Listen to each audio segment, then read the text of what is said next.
Kalau tidak, kita akan melihat beberapa hal yang tadi sudah saya masukkan di dalam LMS. Tentang figur Nabi, identitas seorang Nabi, keutamaan-keutamaan biasanya kita temukan di dalam kitab-kitab kenabian. Juga soal yang ketiga tadi adalah mengapa sikap kenabian, sikap profetik itu masih sangat kita butuhkan di zaman kita ini. Jadi tidak hanya dibutuhkan untuk abad-abad yang lampau, tetapi juga masih dibutuhkan sampai pada zaman kita ini. Nah, tadi saya minta teman-teman membuat catatan singkat tentang hal ini. Boleh tiga-tiganya, boleh hanya salah satu yang direfleksikan, lalu bisa kita bagikan bersama-sama dalam pertemuan ini dan semuanya direkam sehingga nanti bisa dilihat ulang nanti di LMS kita. Oke, sekarang kita mulai tentang siapa Nabi, sifat-sifat utama Nabi, kenabian itu masih penting untuk zaman kita. Ada teman yang akan memulai pembahasan? Silahkan langsung ngomong supaya langsung tampil di depan kita. Saya Romo. Oh ya, silakan. Saya Romo. Silakan. Bruno? Pertama, siapakah Nabi? Saya Romo, berdasarkan yang saya lihat dari video tadi, sifat Nabi itu memiliki, siapakah Nabi itu bagi saya itu ada 4. Yang pertama, penyambung lidah Allah. Ya. Kedua, imam. Ketiga, pemimpin. Kemudian keempat, peramal. Yang kedua, sifat keutamaan yang dimiliki oleh para nabi itu adalah karismatik, takut akan Tuhan, bijaksana, tegas tentang hukum-hukum Allah, setia, memprotes ketidakadilan dan juga ketidakadilan. Kemudian sifat-sifat para nabi dibutuhkan saat zaman sekarang karena di zaman yang sudah sangat maju ini untuk ketidakadilan ataupun keserakahan itu sangat perlu sekali seperti sifat para nabi yang berani mengkritik. Jadi akan bisa terjadi pemulihan. Dari pemulihan itu akan timbul pengharapan yang untuk memulihkan ataupun memperhatikan sosial politis dan juga dibutuhkan sikap seperti para nabi itu juga untuk melihat, menilai, merasakan, dan hidup di tengah masyarakat di mana untuk masyarakat menyampaikan kehendak Allah itu, Romo. Oke, terima kasih. Ya, tadi Bruno menyoroti soal pentingnya sikap kenabian dalam situasi sekarang, terutama yang masih diwarnai oleh ketidakadilan, sehingga sikap-sikap kenabian itu dibutuhkan untuk pemulihan situasi ini. Ketidakadilan, nanti ini menjadi salah satu topik kenabian yang akan banyak kita dalami ini. Memulihkan keadilan yang sudah diinjak-injak terutama oleh para raja dan para pemimpin.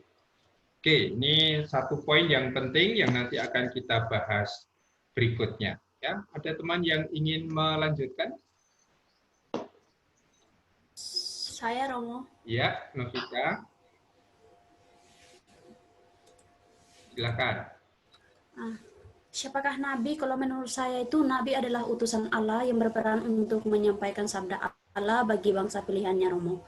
Untuk keutamaannya atau sifat-sifat utama itu ialah tokoh-tokoh karismatik yang berbicara atas nama Allah, yang memiliki pengalaman secara langsung dengan Allah, diutus untuk mengingatkan bangsa-bangsa akan tugas yang mereka pada Allah untuk membawa kembali mereka ke dalam ketaatan dan kasih kepada Allah. Nah, juga menyerukan atau menyatakan apa yang menjadi sabda Allah dan kehendak Allah.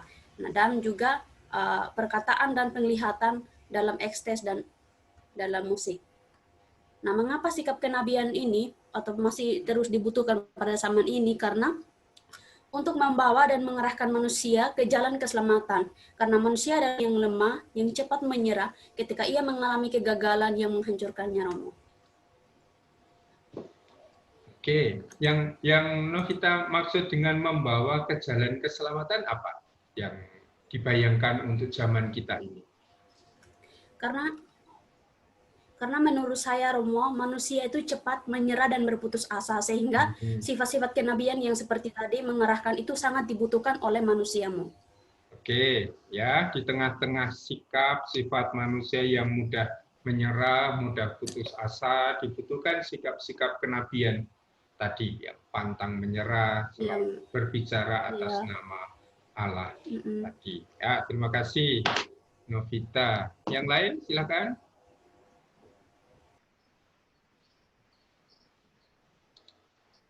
Di chat kita ada siapa? Octaviana, silakan.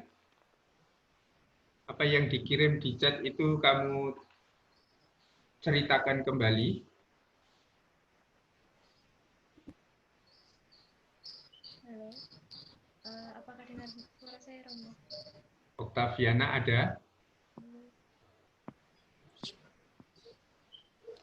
Oke, ada teman lain? Silakan. Saya Romo. Ya, silakan. Saya ingin bertanya, Romo, mengenai tentang nabi-nabi palsu ketika Romo menjelaskan tentang tipe-tipe nabi. Ya. Nah, pada perjanjian lama bagaimana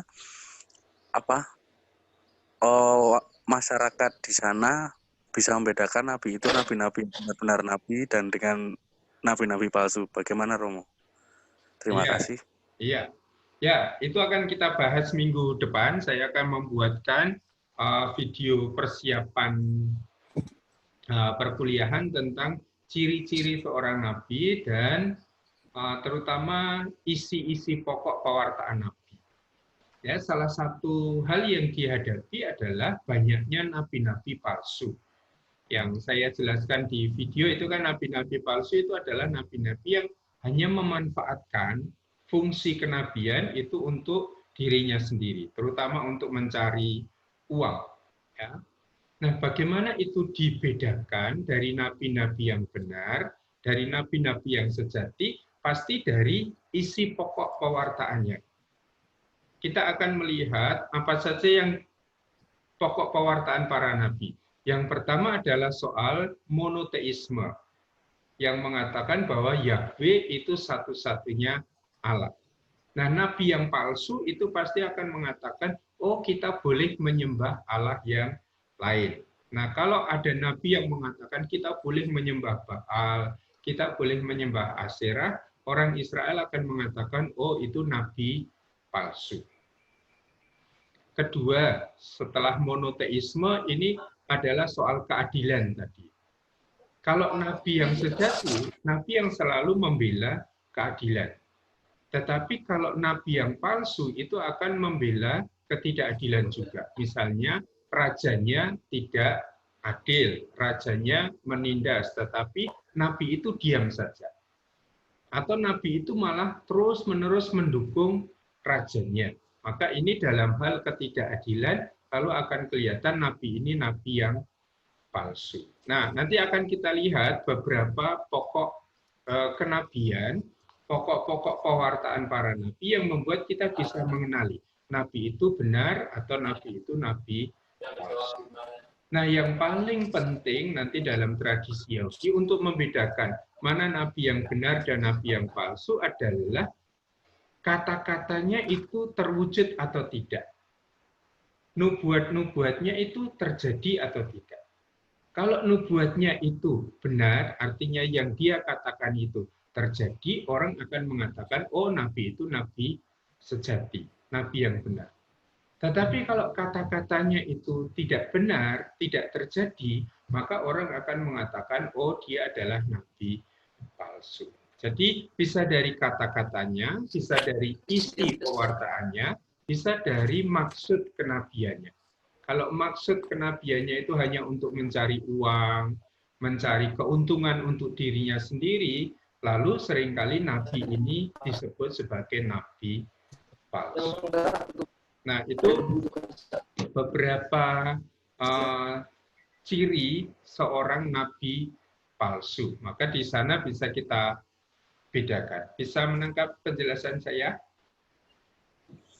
Baik Romo, terima kasih atas Ya. penjelasannya. Ya, besok kita lanjutkan lagi soal ciri-ciri nabi yang benar dan nabi yang palsu. Terima kasih, Krishna. Ada yang lain? Oh, tadi Saya mau. Saya Romo. dan headset. Oke. Saya Romo. Fajar atau Ronald? Duluan lah Romo, Fajar duluan. Oke, Fajar duluan. Oke, mau. Ya. Siapa nabi? Menurut saya nabi adalah tokoh-tokoh karismatik yang berbicara atas nama Allah. Apa yang telah dikatakan oleh nabi merupakan apa yang telah ia peroleh atau dengar dari Allah. Terus memiliki pengalaman langsung dengan Allah, ditugaskan untuk mengingatkan bangsa Israel akan tugas-tugas mereka pada Allah dan untuk membawa mereka kembali ke dalam ketaatan kasih kepada Allah. Terus yang kedua, keutamaan nabi atau sifat sifat nabi, yaitu bentar Mo. Tugas utama nabi berbicara berseru-serunya mengkritik ancaman, protes untuk kembali kepada Allah. Contohnya supaya bangsa Israel kembali setia kepada Allah. Terus yang ketiga, mengapa sikap kenabian masih terus dibutuhkan sampai pada zaman sekarang? Menurut saya, karena ada dua Mo yang sikap nabi dibutuhkan hingga saat ini. Seorang nabi Israel selalu bawa warta pengharapan, penghiburan, pemulihan. Jika kamu bertobat, Allah akan memulihkan engkau. Dan nabi walaupun dianiaya tetap menjalankan tugasnya. Contohnya kan, semisalnya nih dalam lembaga atau sebuah lembaga pemerintahan, misalnya ada suatu pekerja yang tidak mau diajak kerjasama untuk korupsi. Nah, maka dia akan cepat disingkirkan, padahal dia benar, tetapi disingkirkan, dan malah orang-orang yang bersalah itu tetap dipertahankan. Menurut saya seperti itu, Romo. Terima kasih. Oke, terima kasih Fajar. Tadi menyoroti salah satu kebutuhan akan pembawa warta pengharapan, warta penghiburan, warta pemulihan. Ya kan di tengah-tengah masyarakat kita yang seringkali lebih mudah menyoroti hal-hal yang suram, hal-hal yang menyedihkan. Kita juga butuh nabi-nabi yang membawa warta penghiburan, pengharapan, pemulihan itu. Tentu bukan hanya soal penghiburan-penghiburan yang ya superficial, yang luaran, tapi pasti penghiburan yang berasal dari pembaruan situasi dalam masyarakat kita bersama. Oke, tentang siapa nabi sudah masuk tadi, tokoh karismatik, orang yang berbicara tentang atau berbicara demi Allah. Makasih Fajar. Lalu siapa tadi? Mariano atau siapa tadi? Selanjutnya? Saya Romo. Oh ya, silakan. Ronald Turnik Romo. Ronald. Baik Romo, dalam tipe penggolongannya nabi itu nanti akan dibedakan menjadi dua bagian, yakni nabi-nabi besar dan nabi-nabi kecil. Mohon penjelasannya Romo, apa yang membedakan nabi besar sama nabi kecil? Apakah dari karya atau dari segi kultur zaman atau lama berkarya? Mohon penjelasannya Romo. Terima kasih.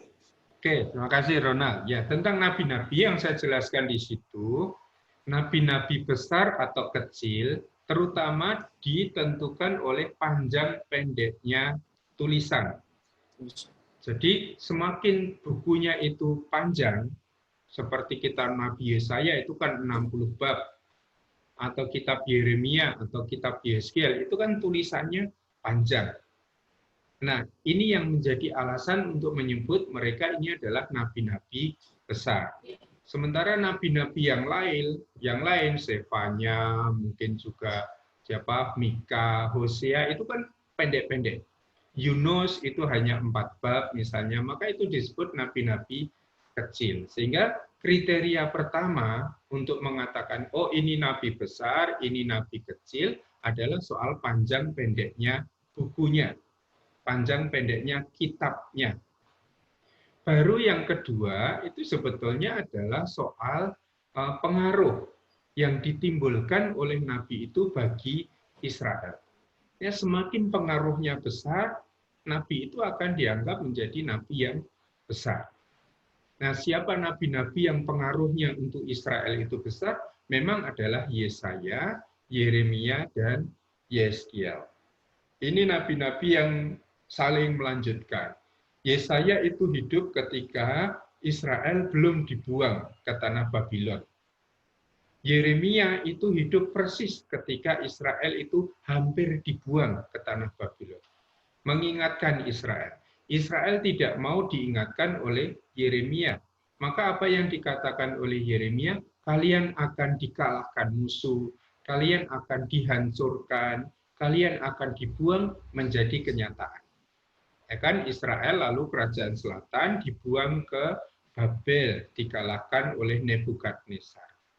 Nah, dalam masa pembuangan di Babilonia itu, Tuhan mengutus Nabi Yeskiel yang ditugaskan untuk memberi tadi warta pengharapan. Kalian akan dipulihkan lagi, kalian akan dibawa lagi ke Yerusalem.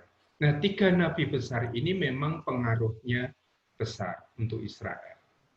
Terutama Nabi Yesaya dan Nabi Yeremia ini dalam tradisi kenabian ini dianggap sebagai nabi-nabi yang memang sangat berpengaruh.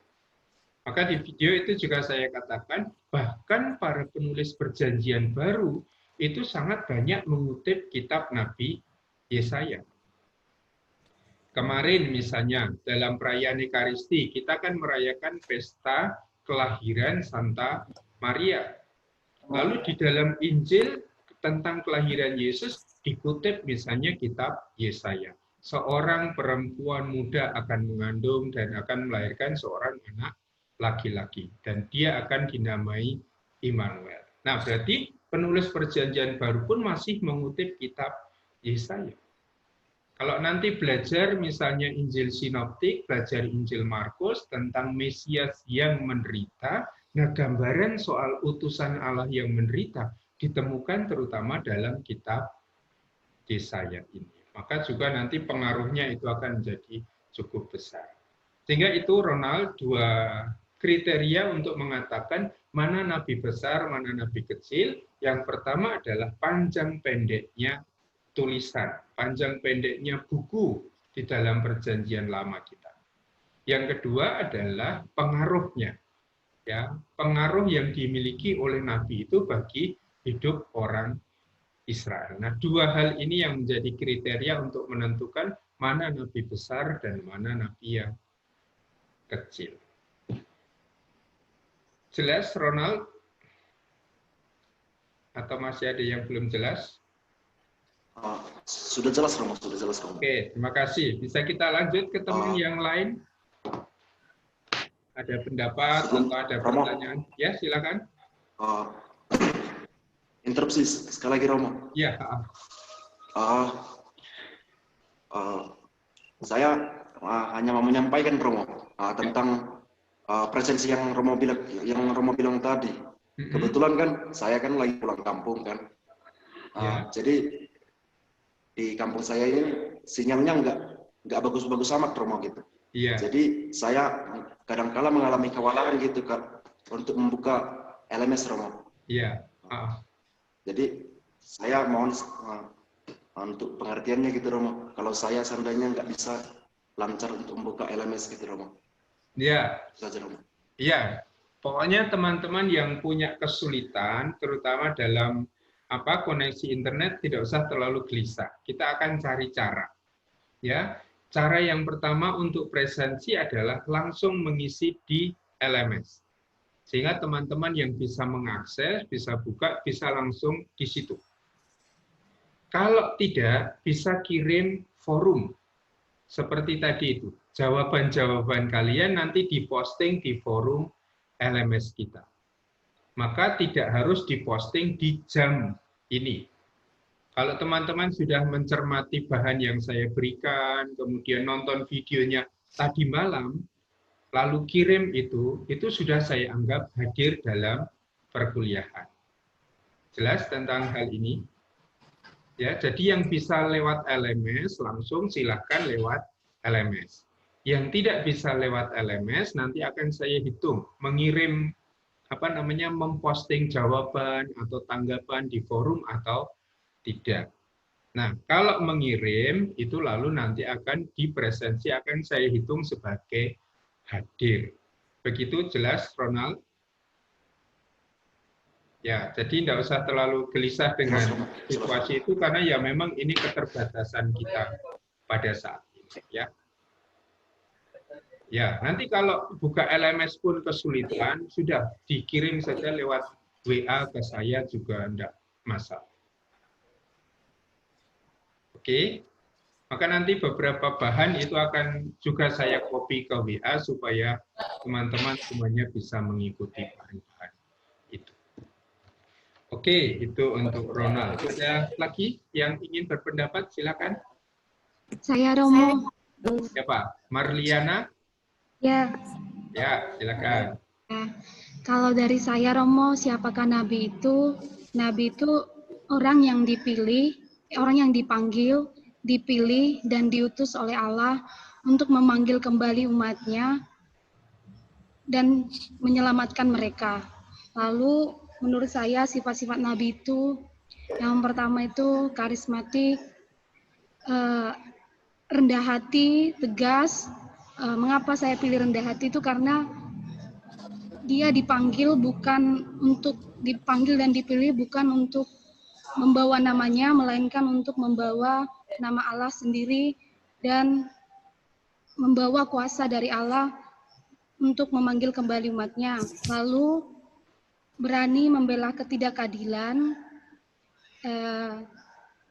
tegas, dan takut akan Tuhan serta taat. Kemudian menurut saya di zaman sekarang penting tidaknya sifat kenabian itu sangat penting. Apalagi di zaman sekarang ini ketidakpastian itu besar sekali, Romo.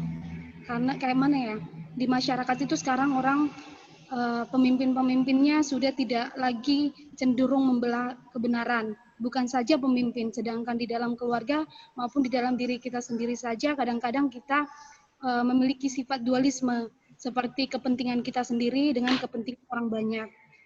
Saya rasa sifat kenabian itu bisa saja muncul di dalam setiap orang jika membuka hati mendengar suara Tuhan. Begitu dari saya, Romo. Terima kasih. Oke, terima kasih. Mariana tadi menyoroti salah satu hal, yaitu Nabi itu tokoh yang dipanggil, dipilih, dan diutus untuk membawa nama Tuhan, membela kebenaran di tengah-tengah ketidakpastian hidup kita. Oke, terima kasih Mariana. Ada teman yang lain? Hai Romo. Ya, Gabriela. Ya, silakan. Saya mau bertanya tentang tugas Nabi untuk mewartakan sabda Allah. Nah, itu bagaimana orang bisa mengetahui bahwa kata-kata yang disampaikan oleh Nabi itu memang berasal dari Allah dan bukan dari seorang Nabi itu sendiri.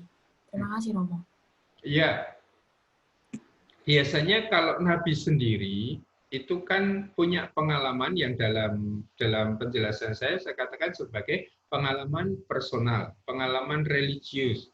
Dia disapa oleh Allah, entah lewat penglihatan, entah lewat pendengaran. Nah, inilah yang kemudian diwartakan oleh Nabi. Bagaimana orang lalu tahu kata-kata Nabi itu kata-katanya sendiri atau kata-katanya Allah? Ukuran yang digunakan oleh orang Israel adalah, tadi yang saya katakan untuk Ronald, apakah kata-katanya itu terbukti. Jadi kalau yang dikatakan oleh Nabi itu memang terjadi, orang akan tahu, oh dia adalah Nabi yang benar. Kata-katanya itu memang berasal dari Allah. Kalau yang dia katakan itu tidak terjadi, maka orang itu akan mengenali, oh Nabi itu Nabi yang palsu. Nah, masalahnya seringkali terjadinya peristiwa yang dinubuatkan Nabi terjadi setelah Nabi itu mati. Ya kan? Maka misalnya Yesaya menubuatkan, oh seorang anak darah akan mengandung, melahirkan seorang anak laki-laki. Peristiwa itu terjadi sesudah Yesaya mati. Tapi ketika peristiwa itu terjadi, lalu orang lihat lagi, oh ternyata yang dikatakan oleh Yesaya itu benar. Atau contoh, misalnya Yeremia. Nanti kalau kita mempelajari Nabi Yeremia, Yeremia itu hidup ketika Israel sangat tidak setia kepada Allah. Yeremia mengingatkan, kalau kamu tidak bertobat, periuk yang panas dari utara itu akan ditumpahkan pada kalian. Nah, periuk yang panas dari utara itu dibayangkan oleh Yeremia sebagai hukuman yang akan datang dari utara. Orang-orang tidak percaya, ya maka mereka menolak kata-kata Yeremia. Tetapi beberapa tahun kemudian hal itu terjadi, yaitu datang pasukan dari Babilonia yang dipimpin oleh Nebukadnezar, berarti berasal dari utara. Nah, pasukan dari utara ini menyerang Israel, mengalahkan Israel, menghancurkan Israel. Nah, orang baru kemudian sadar, oh ini toh yang dulu diramalkan oleh Nabi Yeremia. Kalau kamu tidak bertobat, periuk yang panas, yang mendidih dari utara itu akan ditimpakan atas kalian. Nah, ketika terjadi betul ada pasukan besar dari utara yang menyerang mereka, lalu mereka sadar, oh berarti kata-kata Yeremia itu kata-kata yang benar. Yeremia nabi yang benar, sabda yang diwartakan oleh Yeremia itu berasal dari Allah. Sehingga kalau kita membaca kitab nabi-nabi, selalu dikatakan, katakanlah, atau beginilah dikatakan oleh Tuhan. Nah, kalau Nabi mengatakan, beginilah diwartakan oleh Tuhan, berarti kata-kata yang diucapkan itu tidak kata-katanya sendiri, tetapi kata-kata yang dia dengar dari Allah. Jadi nabi-nabi Israel yang di dalam Perjanjian Lama kita temukan kitab-kitabnya, itu selalu mewartakan apa yang disabdakan oleh Allah. Nah, orang lain akan menilai, itu kata-kata Nabi itu sendiri atau kata-kata Allah tadi. Apakah kata-katanya itu terwujud? Kalau itu memang benar terjadi, berarti sabda itu berasal dari Allah. Ketika Yeremia mengatakan, kamu akan dibawa ke tanah pembuangan. Orang Israel tidak percaya. Tetapi ketika betul terjadi, mereka dibuang ke tanah Babilonia, di Babilonia mereka baru sadar, oh berarti kata-kata Yeremia dulu itu benar. Kita tidak mendengarkan Yeremia, akibatnya apa? Sekarang kita dibuang ke tanah pembuangan di Babilonia. Lalu mereka sadar kata-kata Yeremia itu benar. Ya Romo. Oke, masih ada satu. Tadi Gabriela sudah selesai belum tadi? Sudah ya? Sudah saya jawab. Sudah Romo, terima Oke, kasih. ada teman yang lain yang ingin Saya Romo. pendapat? Silakan, Cornelius. Oh ya bentar. Nah, ini Romo, apa namanya? Tadi kan Romo menjelaskan di video tadi tipe-tipe nabi. Ya. Nah, tipe-tipe nabi itu yang keempat tadi ada nabi independen, bekerja di tempat-tempat di mana mereka diutus oleh Allah. Nah, itu bagaimana cara Allah mengutus nabi-nabi itu, Romo? Dengan melalui cara apa Allah mengutus nabi-nabi itu? Begitu. Ya. Allah mengutus nabi-nabi biasanya lewat panggilan langsung. Nanti kalau membaca misalnya kitab Yesaya, kitab Yeremia, atau kitab Amos, itu mereka memang dipilih oleh Allah. Tadi Marliana kan mengatakan nabi itu dipilih, dipanggil, dan diutus. Amos itu sebetulnya bukan nabi, bukan keturunan nabi. Bapaknya itu bukan nabi. Amos itu adalah seorang penggembala domba.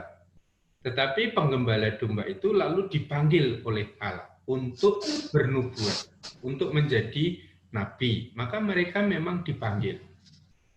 Hosea itu juga dipanggil. Yeremia itu anak yang masih muda sekali, dipanggil oleh Allah untuk bernubuat melawan Israel, ya, menubuatkan kehancuran, menubuatkan keruntuhan kalau mereka tidak bertobat. Maka di kisah Yeremia itu Yeremia mengatakan, Tuhan jangan saya masih muda, saya tidak pandai berbicara. Yesaya juga dipanggil oleh Tuhan, dan ketika dipanggil oleh Tuhan, Yesaya mengatakan, Tuhan saya ini orang najis bibir, jangan saya. Tetapi kemudian dipaksa-paksa oleh Tuhan dan akhirnya Yesaya mengatakan, Tuhan ini aku, utuslah aku. Nah, pola kenabian ini akan saya bahas minggu depan. Apakah seorang nabi begitu dipanggil untuk menjadi nabi langsung berangkat? Ya, coba nanti salah satu contoh yang minggu depan akan saya gunakan adalah kisah Nabi Musa. Nah, ketika Musa dipanggil oleh Allah, Musa itu tidak langsung berangkat. Yesaya itu menolak lebih dahulu. Yeremia itu menolak. Musa itu bahkan 5 kali menolak. Tetapi kemudian diyakinkan oleh Allah bahwa Allah akan menyertai mereka dan Nabi itu lalu berangkat. Jadi bagaimana mereka mendapat panggilan itu? Karena mereka sendiri mendapat. Misalnya Yesaya itu mendapat penampakan. Ya, ketika dia sedang mempersembahkan persembahan di bait Allah, lalu dia melihat penampakan itu. Orang seperti Yeremia itu lebih karena mendengar. Nabi Musa dipanggil menjadi nabi ketika dia mengembalakan kambing domba mertuanya di Gunung Allah. Dan di Gunung Allah itu lalu dia akan diceritakan melihat ada semak yang bernyala tetapi tidak terbakar. Maka di situ ada penglihatan atau penampakan. Dan dalam peristiwa itu lalu Musa juga mendengar panggilan Allah itu. Jadi seorang nabi bisa dipanggil karena dia mendengar apa yang dikatakan oleh Allah atau karena dia melihat, memiliki penampakan, penglihatan. Gitu, Cornelius, 2 cara yang biasanya umum kita jumpai dalam panggilan para nabi. Bagaimana Allah memanggil mereka dengan berbicara, dengan bersabda, atau dengan memberikan sebuah penglihatan bagi para nabi itu. Ya, Cornelius, jelas? Oke, masih ada satu lagi terakhir. Ya, mau jelas. Romo, Mau instruksi, Romo. Siapa? Mau instruksi. Ya, kasih ini Romo tadi siapa Octaviana di grup Romo, di chat Romo, di chat Zoom. Kasihan dari tadi dikacangin. Ya, Octaviana tadi karena kehilangan. Tapi maaf ya, chatnya di tempat saya enggak ada lagi karena tadi mati lampu. Ya, chatnya Octaviana tadi. Ada yang bisa membacakan chatnya Octaviana?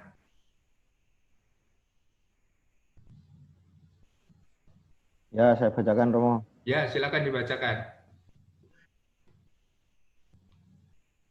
Siapakah Nabi? Bagi Octaviana, Nabi adalah figur karismatis tertentu yang diutus Allah dan berperan menyampaikan sabda dan kehendak Allah bagi bangsa pilihannya. Terus saya melihat bahwa pada zaman ini perlu sikap profetik, masih perlu dikembangkan zaman ini bagi saya, seperti yang Romo ceritakan dalam video perihal Nabi Yeremia. Zaman ini banyak nabi-nabi yang mengalami pergulatan sama dengan Yeremia, ingin berhenti tatkala mengalami kesulitan. Di sini ketika sikap profetik itu dikembangkan, maka akan terjadi sebuah pemurnian di mana nabi itu diingatkan bahwa hadirnya untuk Tuhan bukan bagi dirinya sendiri. Begitu, Romo. Oke, Octaviana, terima kasih masukannya, dan itu hal yang akan kita bahas minggu depan. Yang akan kita bahas minggu depan adalah panggilan kenabian. Polanya seperti apa toh, dan itu akan kita lihat dalam pengalaman kenabian Nabi Musa. Yang kedua adalah pengalaman pergulatan batin seorang nabi dalam melaksanakan panggilan kenabian itu. Yang tadi Octaviana mengatakan banyak pergulatan. bahwa menjadi nabi itu bukan suatu panggilan yang enak, yang mudah, tetapi panggilan yang menghadapkan mereka pada banyak tantangan, banyak perjuangan, banyak kesulitan, penolakan. Dan dalam pengalaman-pengalaman tertentu, nabi itu bergulat dengan tugas ini. Mau berhenti atau mau terus ya? Kalau mau berhenti kok sepertinya ada sesuatu yang mendesak, mendorong saya untuk terus. Tapi kalau mau terus kok rasanya ada sekian banyak hal yang membuat saya harus menanggung banyak penderitaan, kesulitan. Nah, pengalaman yang kedua ini akan kita baca melalui kisah Nabi Yeremia. Maka nanti dua hal ini akan saya jelaskan dalam video, dan bahan yang akan saya gunakan adalah pengalaman panggilan Nabi Musa dan pengalaman pergulatan batin Nabi Yeremia. Nah, semoga dengan demikian lalu besok kita bisa menyelesaikan bagian tentang identitas nabi. Ya, siapa nabi, apa sifat-sifat utama seorang nabi, mengapa masih perlu sifat dan sikap kenabian pada zaman kita ini, dan juga pengalaman pribadi, pengalaman personal seorang nabi dalam melaksanakan tugas kenabian itu. Ya, begitu teman-teman. Terima kasih atas pertemuan kita pagi hari ini. Kita berjumpa Selasa depan. Tidak selalu harus dengan Zoom, tetapi kita nanti selalu akan saya komunikasikan di LMS dan juga di grup WhatsApp kita. Yang jelas saya akan mempersiapkan bahan itu sehari sebelumnya, sehingga bisa diakses misalnya malam sebelum kita mengadakan perkuliahan. Sehingga kalau ada forum tadi, Anda bisa menjawab kapanpun. Bahkan sebelum perkuliahan sudah menjawab di forum itu berarti lebih baik. Karena berarti sebelum perkuliahan Anda sudah mempersiapkan bahan itu. Ya, lalu tentang presensi tidak usah terlalu digelisahkan dulu, nanti kita akan lihat gimana caranya kita bisa memilih yang terbaik untuk kita semua. Ya, terima kasih. Sampai bertemu minggu depan. Mari kita akhiri dengan tanda kemenangan Kristus. Dalam nama Bapa dan Putra dan Roh Kudus. Amin. Terima kasih. Makasih ya, Mo. Makasih, Romo. Makasih, Romo. Terima kasih, Romo. Terima kasih, Romo. Terima kasih, Romo. Oke, saya